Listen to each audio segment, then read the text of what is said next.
So guys welcome back to the channel. So guys आज के इस वीडियो में आपसे बात करने वाला हूँ डीएस इंजीनियर एडमिशन 22-23 के बारे में। तो गाइस फाइनली जो सीट मैट्रिक्स है कैप राउंड 2 की वो डिक्लेयर हो चुकी है। तो अगर आप विजिट करते हो सीटी सेल के वेबसाइट पे, यहाँ अंडर ग्रेजुएट पे क्लिक करते हो डायरेक्ट सेकेंड ईयर इंजीनियरिंग, तो यहाँ पर आपको देखने मिल जाती है provisional vacancy of cap round 2 for academic year 22-23 के लिए। तो ये जो सीट मैट्रिक्स है ये कैप राउंड 2 के लिए है। तो जब हम इस पर क्लिक करेंगे तो पीडीएफ फाइल जो है इस तरीके से ओपन हो जाएगी। तो ये जो है 11 तारीख को ही डिक्लेयर हुई थी, आफ्टर 11:50 के आसपास कुछ जो है ये डिक्लेयर हुई थी। आप सबको जैसे पता है मीनिंग, फिर भी एक शॉर्ट में बता देता हूँ। सीट मैट्रिक्स वो होती है जिसमें आपको जो है ये पता चलता है कौन से कॉलेज में कौन से ब्रांच के लिए कितनी सीटें अवेलेबल हैं, और ये जो सीटें होती हैं ये अलग अलग कास्ट कैटेगरी में डिवाइडेड होती हैं। तो यहाँ पे कुछ इंपॉर्टेंट रीजन्स दे रखे हैं। EWS economically weaker section, PWD यानी पर्सन विद डिसेबिलिटी, डीएफ यानी defence, ji stands for general, L stands for ladies, F stands for only for female. तो ये कुछ इंपॉर्टेंट लीजेंड्स हैं जिसका मीनिंग आपको पता होना चाहिए। इस और एक इंपॉर्टेंट थिंग बता दूं कि जितने भी स्टूडेंट जिन्होंने भी हमारे कॉलेज अकॉर्डिंग लिस्ट ली है, सीट मैट्रिक्स ओवरऑल डिक्लेयर हो चुका है। तो अब आप लोगों को जो है कॉलेज अकॉर्डिंग लिस्ट आपके मेल आईडी पर मिलना स्टार्ट हो जाएगा। और जितने भी न्यू बच्चे जो आज बाय करने वाले हैं 12 तारीख को, 13 तारीख को, तो उन सबको भी जो है कॉलेज अकॉर्डिंग लिस्ट जो है उसी दिन मिल जाएगा 1-2 घंटे के अंदर। तो ओवरऑल इस लिंक मैंने डिस्क्रिप्शन में दे दी है, आप जाकर आपकी सीट बुक कर सकते हो।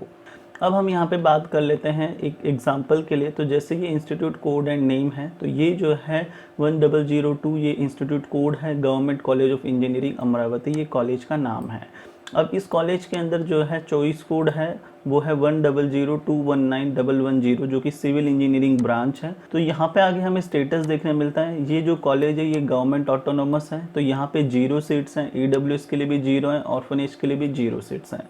तो इन शॉर्ट इस कॉलेज में सिविल इंजीनियर के लिए कोई सीट ही नहीं है, नॉन माइनॉरिटी के लिए भी नहीं है, माइनॉरिटी के लिए भी नहीं है, open SC ST VJDT NTB NTC NTD OBC किसी भी कास्ट के लिए यहाँ पे कोई सीटें नहीं हैं। तो ओवरऑल यहाँ पे सेम कंप्यूटर साइंस के लिए भी नहीं है। तो यहाँ पर जो हमें देखने मिला है इस बार जो सीट मैट्रिक्स डिक्लेयर हुआ है, चाहे वो गवर्नमेंट कॉलेज हो प्राइवेट कॉलेज हो, इसको हमने पूरा गो थ्रू किया। तो यार उन कॉलेजेस में भी सीटें नहीं हैं जिन कॉलेज का कट ऑफ सबसे कम होता है और जहाँ पर बच्चे रेयरली एडमिशन लेना पसंद करेंगे। जैसे ये है Pune district education society college of engineering, तो यहाँ पे बच्चे कम एडमिशन लेते हैं क्योंकि ये बाहर है। और दूसरी इंपॉर्टेंट चीज़, इस कॉलेज का कट ऑफ भी कम होता है, तो भी बच्चे यहाँ पे एडमिशन कम लेते हैं। लेकिन इसके यहाँ पर भी देखो कंप्यूटर इंजीनियरिंग के लिए नॉन माइनॉरिटी की 3 सीटें, और ये 3 सीटें कौन सी हैं? पीडब्ल्यूडी की 1 सीट है, फिर उसके बाद में यहाँ पर जो है एसटी कास्ट में लेडीज़ के लिए 1 सीट दी गई है, और लास्ट की एक जो सीट आती है वो है डिफेंस कैटेगरी ओपन की 1 सीट दी हुई है।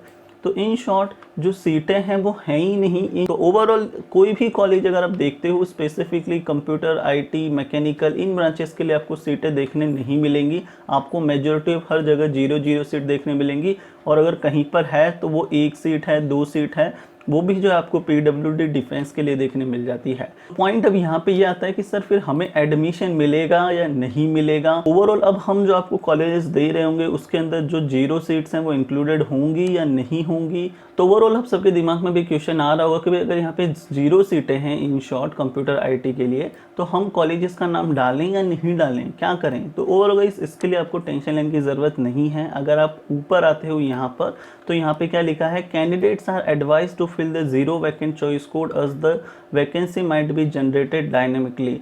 जहाँ पर आपको 0 दिख रहा है आप उन कॉलेजेस के नाम भी डाल सकते हो, क्योंकि जब डायनेमिक सीट एलोकेशन होगा तो वहाँ पर जो है सीटें इंक्रीज हो सकती हैं। तो यहाँ पर जो है आपको एडवाइस किया गया है कि आप उन कॉलेजेस के नाम भी जो है डालो जहाँ पे 0 वैकेंट सीट हैं। तो मोस्ट इंपॉर्टेंट थिंग आपको जो है, जैसे आपने आपका एनालिसिस किया है जिस कॉलेज का आपको कट ऑफ कम लगता है, आप उस सारे कॉलेजेस के नाम आप डाल रहे होगे। अगर हम इसको एनालिसिस करते हैं कैप 2 के प्रोविजनल वैकेंसी जिसे हम सीट मैट्रिक्स कहते हैं, तो यहाँ पर हमें ये पता चलता है कि भाई जो सीटें हैं ऑलमोस्ट सारे कॉलेजेस में 0 ही हैं। जो अच्छे खासे जो कॉलेजेस हैं जहाँ पर हम एडमिशन लेने में इंटरेस्टेड होंगे कंप्यूटर आईटी ब्रांच के लिए, तो वहाँ पे 0 सीट्स हमें देखने मिलती हैं। हाँ, अदर जो ब्रांचेस हैं उनके लिए आपको जो है थोड़े बहुत शायद आपको सीट्स देखने मिल जाएं टायर 3 कॉलेजेस में, लेकिन टायर 1 और टायर 2 कॉलेजेस में जो है आपको सीट्स देखने नहीं मिलते हैं। तो अब मोस्ट इंपॉर्टेंट थिंग, हमें जो है यहाँ पे इस पर्टिकुलर लाइन को फॉलो करना होगा, क्योंकि लास्ट टाइम पे भी जो है हमें ये सिचुएशन देखने मिली थी और जो सीटें थी वो डायनेमिकली जो है इंक्रीज हो गई थी और स्टूडेंट्स को जो है कॉलेजेस में एडमिशन मिला था। तो आपको जो है यहाँ पे जीरो देखकर डरना बिल्कुल नहीं है। ओवरऑल आपने जो आपका एनालिसिस किया हुआ है कॉलेजेस के लिए कि हाँ इनका कट ऑफ इतना कम हो सकता है, ये मेरे परसेंटेज के हिसाब से फिट होते हैं, वो सारे कॉलेजेस के नाम आप डालो, इवन अगर वहाँ पे 0 सीट्स हैं तो भी, क्योंकि वो जो है स्ट्रॉन्ग पॉसिबिलिटी है कि वो इंक्रीज हो सकती है। वहाँ पे जो 0 वैकेंसी आपको दिख रही है वहाँ पे कुछ सीटें इंक्रीज हो जाएं। तो उम्मीद करता हूँ ये वीडियो आप सबके लिए हेल्पफुल रहेगी, आप सबके डाउट्स क्लियर हुए होंगे। सो गाइस, अगर आपको कॉलेज अकाउंट लिस्ट चाहिए, आपको आपके एग्रीगेट परसेंटेज खास कैटेगरी के हिसाब से, तो आप हमारी कॉलेज अकाउंट लिस्ट ले सकते हो। सो गाइस, लिंक मैंने डिस्क्रिप्शन में दे दी है, आप जाके आपकी सीट बुक कर सकते हो। So guys, thank you watching this video. मिलते हैं न्यू टॉपिक पर, तब तक के लिए बाय बाय, जय हिंद।